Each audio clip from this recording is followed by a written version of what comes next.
ဒီနေ့မှာဆိုရင်တော့ပေါ့နော်ဒါ match လာကမွေးနေ့ရှင်တွေရတယ်မှာနောက်မှချက်ပြုတ်နေရပဲဖြစ်ပါတယ်မွေးနေ့ရှင်တွေကိုပေါ့နော်နာမည်ဘယ်လိုခေါ်လဲဆိုတာနဲ့သူတို့ရဲ့ရည်မှန်းချက်တွေဘယ်လိုရှိတယ်ဆိုတာကိုတောက်မိပြင်မယ်နော်မောင်လေးရေနာမည်ဘယ်လိုခေါ်လဲ အားနာမည်ကျော်မင်းနိုင်လို့ပေါ့ အော်ဟိုမှာကင်မရာလေးကိုကြည့်လိုက်အောင်အဲ့ဆိုမောင်လေးကျော်မင်းနိုင်ပေါ့နော်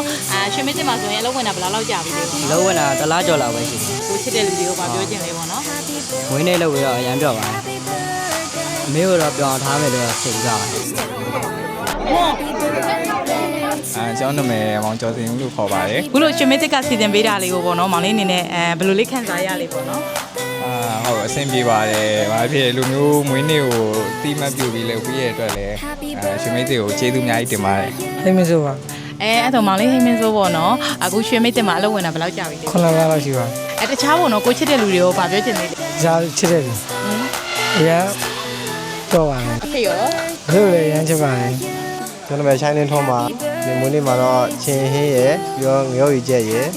တို့စရာရယ် ဟောဒီရွှေမင်းတက်ကကိုမွေးနေလုပ်ပေးတာပေါ့နော်ကိုကြီးဆိုင်ဗာပြောချင်လဲ ပေါ့ပြောချင်လဲဆိုတော့ကျေးဇူးတင်ပါတယ်လို့ပြောလဲပြောပါတယ် တခြားကိုချစ်တဲ့လူတွေကိုဒီမွေးနေဗီဒီယိုကနေပြီးတော့ဗာလေးပြောချင်တယ် စိတ်ချမ်းသာကိုကျမ်းမာကြပါစေပေါ့